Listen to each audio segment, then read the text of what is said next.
रात के 2 बजे होंगे कि अकस्मात सूरदास की झोपड़ी से ज्वाला उठी। लोग अपने अपने द्वारों पर सो रहे थे। निद्रावस्था में भी उपचेतना जागती रहती है। दम के दम में सैकड़ों आदमी जमा हो गए। आसमान पर लाली छाई हुई थी। ज्वालाएं लपक लपक कर आकाश की ओर दौड़ने लगी। कभी उनका आकार किसी मंदिर के स्वर्ण कलश का सा हो जाता था, कभी वह वायु के झोंकों से यूं कंपित होने लगती थी मानो जल में चांद का प्रतिबिंब है। आग बुझाने का प्रयत्न किया जा रहा था, पर झोपड़ी की आग ईर्ष्या की आग की भांति कभी नहीं बुझती। कोई पानी ला रहा था, कोई यूं ही शोर मचा रहा था, किंतु अधिकांश लोग चुपचाप खड़े नैराश्यपूर्ण दृष्टि से अग्निदाह को देख रहे थे, मानो किसी मित्र की चिताग्नि है। सहसा सूरदास दौड़ा हुआ आया और चुपचाप ज्वाला के प्रकाश में खड़ा हो गया। बजरंगी ने पूछा, यह कैसे लगी सूरे? चूल्हे में तो आग नहीं छोड़ दी थी। सूरदास, झोपड़े में जाने का कोई रास्ता ही नहीं है बजरंगी। अब तो अंदर बाहर सब एक हो गया है, दीवारें जल रही हैं। सूरदास, किसी तरह नहीं जा सकता। बजरंगी, कैसे जाओगे? देखते नहीं हो यहाँ तक लपटें आ रही हैं। जगधर, सूरे, क्या आज चूल्हा ठंडा नहीं किया था? नायक राम, चूल्हा ठंडा किया होता तो दुश्मनों का कलेजा कैसे ठंडा होता? जगधर, पंडा जी, मेरा लड़का काम ना आए। अगर मुझे कुछ भी मालूम हो तुम मुझ पर नाहक सुबह करते हो। नायक राम, मैं जानता हूँ जिसने लगाई है, बिगाड़ न दूं तो कहना। ठाकुर दीन, तुम क्या बिगाड़ोगे? भगवान आप ही बिगाड़ देंगे। इस तरह जब मेरे घर में चोरी हुई थी तो सब स्वाहा हो गया। जगधर, जिसके मन में इतनी खुटाई हो, भगवान उसका सत्यानाश कर दे। सूरदास, अब तो लपट नहीं आती। बजरंगी, हाँ, फूस जल गया, अब धरन जल रही है। सूरदास, अब तो अंदर जा सकता हूँ। नायक राम, अंदर तो जा सकते हो, पर बाहर नहीं निकल सकते। अब चलो, आराम से सो जाओ। जो होना था हो गया, पछताने से क्या होगा। सूरदास, हाँ, सो रहूँगा, जल्दी क्या है। थोड़ी देर में रही सही आग भी बुझ गई। कुशलिया हुई कि और किसी के घर में आग न लगी। सब लोग इस दुर्घटना पर आलोचनाएं करते हुए विदा हुए। सन्नाटा छा गया, किंतु सूरदास अब भी वहीं बैठा हुआ था। उसे झोपड़ी के जल जाने का दुख न था, बर्तन आदि के जल जाने का दुख न था। उस पोटली का, जो उसकी उम्र भर की कमाई थी, जो उसके जीवन की सारी आशाओं का आधार था, उसे जल जाने की सूरदास को अत्यधिक कष्ट था, जो उसकी सारी यातनाओं और रचनाओं का निष्कर्ष थी। इस छोटी सी पोटली में उसका, उसके पितरों का और उसके नाम लेवा का उद्धार संचित था। यही उसके लोक और परलोक, उसकी दीन दुनिया का आशा दीपक थी। उसने सोचा, पोटली के साथ रुपए थोड़े ही जल गए होंगे, अगर रुपए पिघल भी गए होंगे तो चांदी कहाँ जाएगी। क्या जानता था कि आज विपत्ति आने वाली है, नहीं तो यही ना सोता। पहले तो कोई झोपड़े के पास आता ही नहीं, और अगर आग लगाता भी तो पोटली को पहले ही निकाल लेता। सच तो यह है कि मुझे यहाँ रुपए रखने ही नहीं चाहिए थे, पर रखता कहाँ। मोहल्ले में ऐसा कौन है जिससे रखने को देता। हाय, पूरे 500 रुपये थे, कुछ पैसे ऊपर हो गए थे। क्या इसी दिन के लिए पैसे बटोर रहा था? खा लिया होता तो कुछ तस्कीन होता। क्या सोचता था और क्या हुआ? गया जाकर पितरों को पिंडा देने का इरादा किया था, अब उनसे कैसे गला छूटेगा। सोचता था, कहीं मिठुआ की सगाई ठहर जाए तो कर डालूं, बहू घर में आ जाए तो एक रोटी खाने को मिले। अपने हाथों ठोक ठोक कर खाते एक जुग बीत गया। बड़ी भूल हुई। चाहिए था कि जैसे जैसे हाथ में रुपए आते एक एक काम पूरा करता जाता। बहुत पांव फैलाने का यही फल है। उस समय तक राख ठंडी हो चुकी थी। सूरदास अटकल से द्वार की ओर झोड़े में घुसा, पर 2-3 पग के बाद एकाएक पांव बूभल में पड़ गया। ऊपर राख थी लेकिन नीचे आग। तुरंत पांव खींच लिया और अपनी लकड़ी से राख को उलटने पलटने लगा, जिससे नीचे की आग भी जल्द राख हो जाए। आध घंटे में उसने सारी राख नीचे से ऊपर कर दी और तब फिर डरते डरते राख में पैर रखा। राख गर्म थी पर असहाय न थी। उसने उसी जगह की सीध में राख को टटोलना शुरू किया जहाँ छप्पर में पोटली रखी थी। उसका दिल धड़क रहा था। उसे विश्वास था कि रुपए मिले या न मिले, पर चांदी तो कहीं गई ही नहीं। सहसा वह उछल पड़ा। कोई भारी चीज हाथ लगी, उठा लिया, पर टटोल कर देखा तो मालूम हुआ ईंट का टुकड़ा है। फिर टटोलने लगा जैसे कोई आदमी पानी में मछलियाँ टटोले। कोई चीज हाथ न लगी।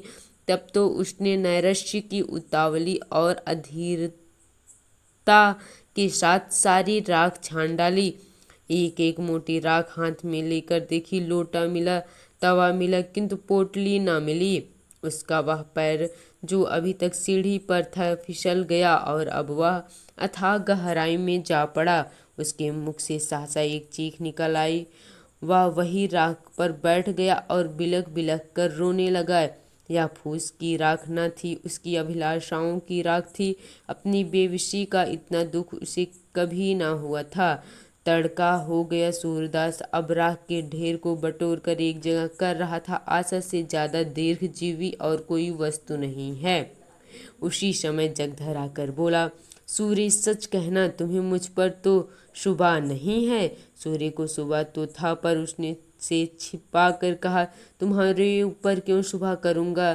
तुमसे मेरी कौन सी आदावत थी? जगधर मोहल्ले वाले तुम्हें भड़काएंगे, पर मैं भगवान से कहता हूँ मैं इस बारे में कुछ नहीं जानता। सूरदास, अब तो जो कुछ होना था हो चुका। कौन जाने किसी ने लगा दी या किसी की चिलम से उड़कर लग गई, या भी तो हो सकता है कि चूल्हे में आग रह गई हो। बिना जाने बुझे किस पर सुबह करूं?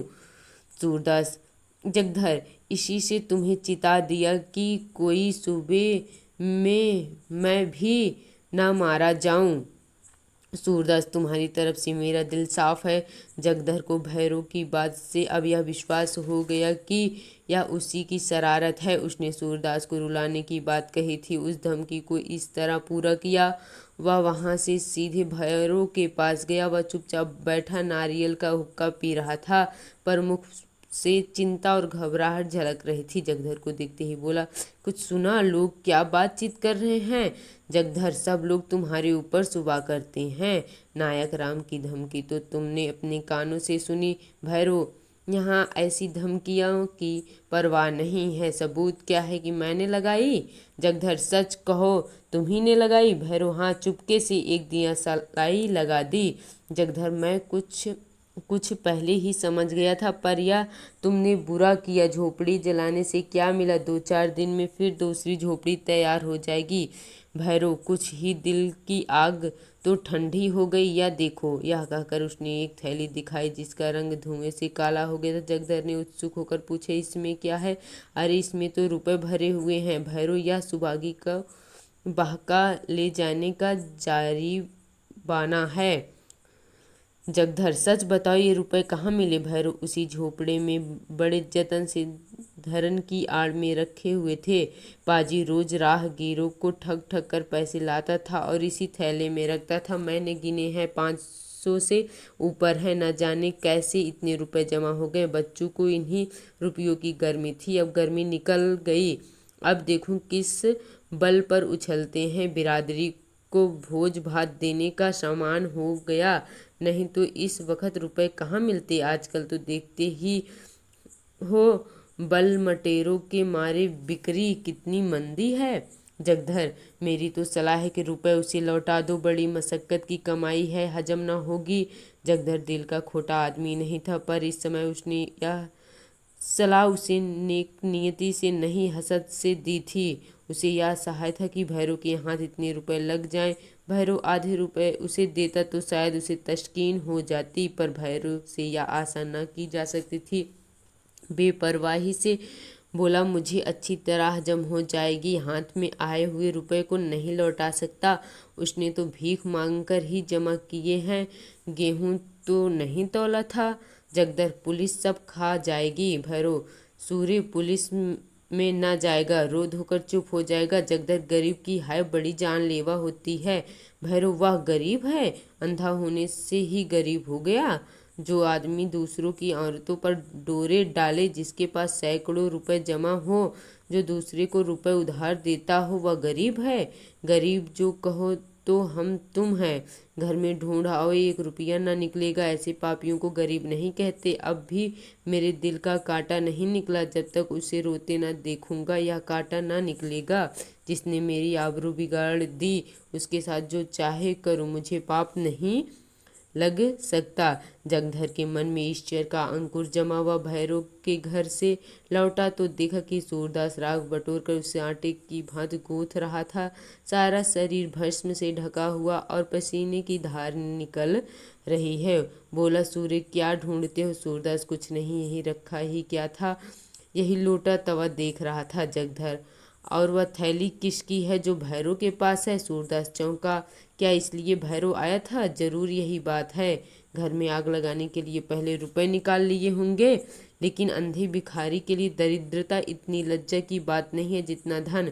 सूरदास जगधर से अपनी आर्थिक हानि को गुप्त रखना चाहता था। वह गया जाकर पिंडदान करना चाहता था, मिठुआ का ब्याह करना चाहता था, कुआं बनवाना चाहता था, किंतु इस ढंग से कि लोगों का आश्चर्य हो कि इसके पास रुपए कहाँ से आए। लोग यही समझे कि भगवान दीन जनों की सहायता करते हैं। भिखारियों के लिए धन संचय पाप संचय से कम अपमान की बात नहीं है। बोला, मेरे पास थैली वैली कहाँ होगी? किसी की थैली होती तो भीख मांगता। जगधर, मुझसे उड़ते हो। भैरव मुझसे स्वयं कह रहा था कि झोपड़े में धरन के ऊपर यह थैली मिली, 500 रुपये से कुछ बेसी है। सूरदास, वह तुमसे हंसी करता होगा। 550 रुपये तो कभी जुड़े ही नहीं, 550 कहाँ से आते? जगधर, हाँ यही मेरा काम है। चोरी डाका ना सिखाऊं तो रोटियां क्यों कर चले। जब तक समझता था भला आदमी है, साथ बैठता था, हंसता बोलता था, लेकिन आज से कभी उसके पास बैठते देखा तो कान पकड़ लेना। जो आदमी दूसरों के घर में आग लगाए, गरीबों के रुपए चुरा ले जाए, वह अगर मेरा बेटा भी हो तो उसकी सूरत न देखूं। सूरदास ने ना जाने कितने जतन से 500 रुपये बटोरे थे, वह सब उड़ा ले गया। कहता हूँ लौटा दो तो लड़ने पर तैयार होता है। सूरदास, फिर वही रट लगाए जाते हो। कह दिया कि मेरे पास रुपए नहीं थे, कहीं और जगह से मार लाया होगा। मेरे पास 500 रुपये होते तो चैन की बंसी ना बजाता, दूसरों के सामने हाथ क्यों पसारता। जगधर, सूर्य, अगर तुम भरी गंगा में कहो कि मेरे रुपए नहीं हैं तो मैं ना मानूंगा। मैंने अपनी आंखों से वह थैली देखी है। भैरव ने अपने मुंह से कहा है कि यह थैली झोपड़े में धरन के ऊपर मिली। तुम्हारी बात कैसे मान लो? सुभागी, तुमने थैली देखी है? जगधर, हाँ देखी नहीं तो क्या झूठ बोल रहा हूँ? सुभागी, सूरदास सच सच बता दो, रुपए तुम्हारे हैं? सूरदास, पागल हो गई है क्या, इनकी बातों में आ जाती है। भला मेरे पास रुपए कहाँ से आते? जगधर, इनसे पूछ, रुपए न थे तो इस घड़ी राख बटोर कर क्या ढूंढ रहे थे? सुभागी ने सूरदास के चेहरे की तरफ अन्वेषण की दृष्टि से देखा। उसकी उस बीमार की सी दशा थी जो अपने प्रियजनों की तस्कीन के लिए अपनी असहाय वेदना को छिपाने का असफल प्रयत्न कर रहा हो। जगधर के निकट आकर बोली, रुपए जरूर थे, इसका चेहरा कह देता है। जगधर, मैंने थैली अपने आंखों से देखी है। सुभागी, अब चाहे वह मुझे मारे या निकाले पर रहूंगी उसी के घर। कहाँ कहाँ थैली को छिपाएगा, कभी तो मेरे हाथ लगेगी। मेरे ही कारण इस पर यह विपद पड़ी है, मैंने ही उजाड़ा है, मैं ही बसाऊंगी। जब तक इसे रुपए न दिला दूंगी मुझे चैन न आएगा। यह कहकर वह सूरदास से बोली, तो अब रहोगे कहाँ? सूरदास ने यह बात न सुनी, वही सोच रहा था, रुपए मैंने ही तो कमाए थे, क्या फिर नहीं कमा सकता? यही न होगा जो काम इस साल होता वह कुछ दिनों के बाद होगा। मेरे रुपए थे ही नहीं, शायद उस जन्म में मैंने भैरव के रुपए चुराए होंगे या उसी का दंड मिला है। मगर बेचारी सुभागी का अब क्या हाल होगा? भैरव उसे अपने घर में कभी ना रखेगा। बेचारी कहाँ मारी मारी फिरेगी। यह कलंक भी मेरे एक क्षण में मिठुआ, घीसू और मोहल्ले के 20 लड़के आकर इस भस्म स्तूप के चारों ओर जमा हो गए और मारे प्रश्नों के सूरदास को परेशान कर दिया। उस राख फेंकते देखकर शवों को खेल हाथ आया। राख की वर्षा होने लगी। दम के दम में सारी राख बिखर गई। भूमि पर केवल काला निशान रह गए। मिठुआ ने पूछा, दादा अब हम रहेंगे कहाँ? सूरदास, दूसरा घर बनाएंगे। मिठुआ, और कोई फिर आग लगा दे? सूरदास, तो फिर बनाएंगे। मिठुआ, और फिर लगा दे? सूरदास, तो फिर बनाएंगे। मिठुआ, और कोई 1000 बार लगा दे? सूरदास, तो 1000 बार बनाएंगे। बालकों को संख्याओं से विशेष रुचि होती है। मिठुआ ने फिर पूछा, और जो कोई 100 लाख बार लगा दे? सूरदास ने उसी बालोचित सरलता से उत्तर दिया, तो हम भी 100 लाख बार बना लेंगे। धन्यवाद। यह मुंशी प्रेमचंद की कहानी सूरदास की झोपड़ी, जो अत्यंत ही अच्छी कहानी है।